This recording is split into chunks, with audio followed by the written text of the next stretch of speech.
Okay, so now I want him to run in place a little bit just so you can see how his hip feels. It don't hurt at all. Right. Now, when I got here, did it hurt? Yes. Okay. All right. So now I have an app. Your dad will get it. I'll have all those exercises that I need you to do. So we're stopping the pain. We're working on preventing injury and strains and tears and all that stuff. I'll get to it. First thing you want to do before you get started is make sure that before you stretch, is make sure that you roll the areas that you're going to stretch. The reason why is because you're not actually stretching muscle like you think. You're actually stretching something that covers the muscle, which is the fascia.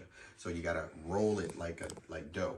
So once the fascia loosens up, the fiber underneath the fascia, right, the next layer, you can get to it. It actually has room to stretch because you stretched the layer of tissue that was on top of it that was tighter than the muscle itself.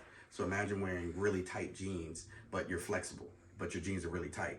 That's how it constricts the body. So what I'm gonna do is demonstrate the rolls that you're gonna need to do daily, and no one can do it for you. So if you don't know how to do it, you're not gonna do it. So we're gonna roll a few different areas. We're gonna roll the quadriceps today. We're gonna roll the glutes and the hips. The roll is gonna happen, quad roll. You gotta make sure that you have the ability to go from the top of the knee. Okay, now you start in this position, body up. You're gonna be on your hands just like this, and you're gonna roll all the way through, push yourself all the way back. And I like to have the feet go slightly inward because you can get to the inside of the quads a little bit. You hear a little stuff popping. And make sure that when you pull yourself through, you put all your weight that you can and all the concentration on relaxed legs, right? And even my core, I'm just letting my tummy drop. I'm not tightening my abs or anything like that. Push yourself all the way through. And we're gonna do that all the way through again.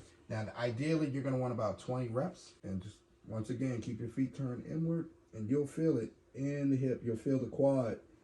You'll feel where your quad is attached to your hip bone.